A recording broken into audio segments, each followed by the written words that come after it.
Hello, my detecting gurus. How are you all today? I hope the wind's not too bad on this. I haven't actually got the wind mic out because I didn't know whether I was going to film today, but I have found something that I want to bring up. There was a chap named Mark who asked an Ask Laurie question on the Challenge the Guru, and he asked, how does notching out affect the ability of the detector to see a signal? Now he's having real difficulties with his simplex because on Park 2 he can't see signals lower than 4 inches, yet Park 1 works fine.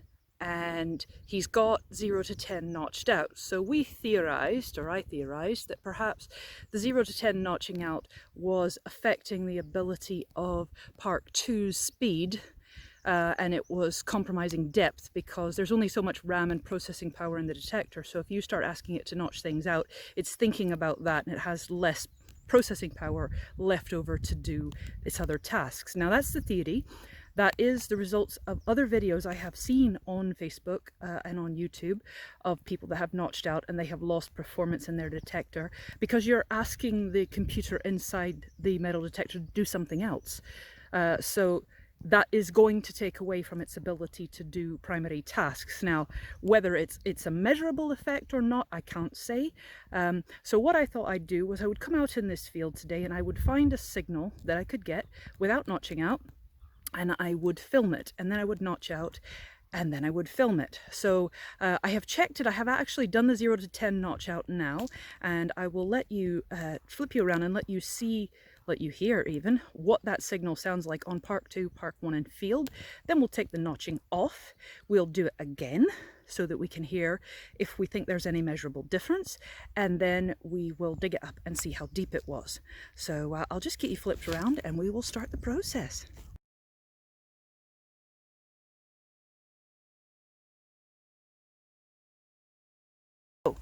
As you can see on the simplex, or maybe you can't because of glare, look, I've replaced my screensaver.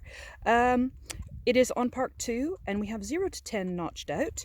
It is ground balanced, it is full sensitivity, and it is the SP24. So here we go. I hope you can see this. No problem. Okay, so we go to Park 1, which again is on full sensitivity. No problem. And we go to field, which I have actually dropped to bar the sensitivity. No problem. Okay, I'm going to pause you now. I am going to put the notchings back in, and then we'll do it all over again. Okay, so Pinpointer says it is directly in the hole, so I figured we could do this as a live dig, and we'll pop this thing out. It's saying it's right there, so there's something else in there. Move that away because that'll confuse it, being the pulse dive. Sorry about that. That's what it was. It was picking up the knife, I believe.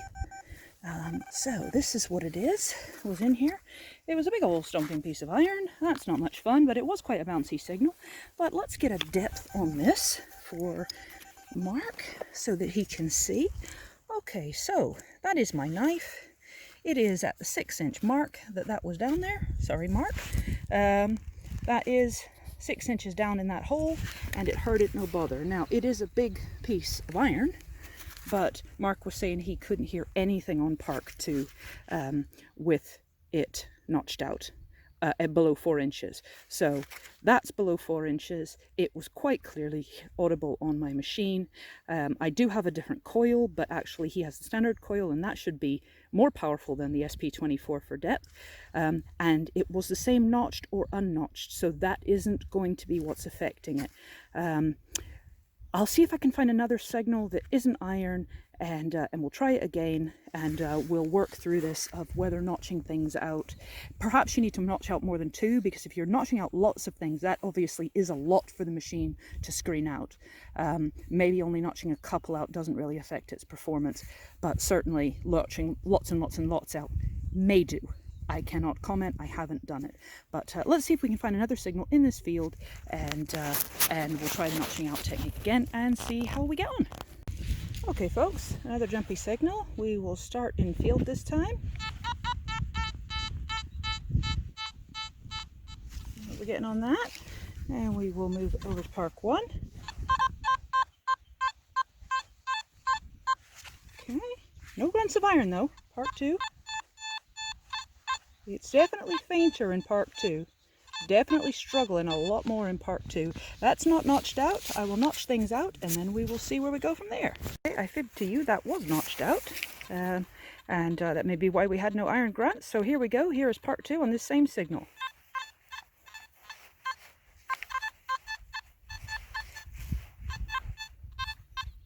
Part 2. Say, this is not notched out. It's still very, very faint on Park 2. I'm hoping you're getting that over the sound of the wind. But I'll dig that up. We'll see what it is and we'll see how deep it is. It must be fairly deep because Park 2 is very quiet with it. But the notching didn't seem to affect whether it was getting the signal or not. It was maybe slightly worse. But again, I'll need to review the footage and let's dig this up. Folks, so according to the Simplex, whatever we have is in the clod here. So let's get the pinpointer on. See if we can figure out where it is. Okay. Straight down in the center. Let's have a looky-see then. What have we got? Probably nothing good, but let's have a look-see. Okay, let's see. We're still on course to find it. Oh, there we've got a bit of greening coming through. Oh, and I think I might have just flipped it way over here. I did. Way over here in the grass. Oops. Okay, what have we got? We have... That's a piece of dirt, Laurie. Is it that tiny piece of copper there? Is that what we're getting? That's it. Okay, so this tiny piece of copper here was what was giving us that signal. That's why it got so scratchy on Park 2, because it is little and it may have been, it was sitting flat, so it was sitting like that in the hole, from what I could see. Sorry, pay attention to the camera, Laurie. But it's not very deep. I mean, you can see in the clod, that's literally, what is that? That's about the depth of that on the pulse dive. So not very far at all. We get our wee measuring tool out here. It's going to scream at me, but there we go. That is 4 inches, maybe. Tops. Let's see. Let's do it this way. And we'll go to there. Yeah, at most that was 4 inches, that little piece of copper.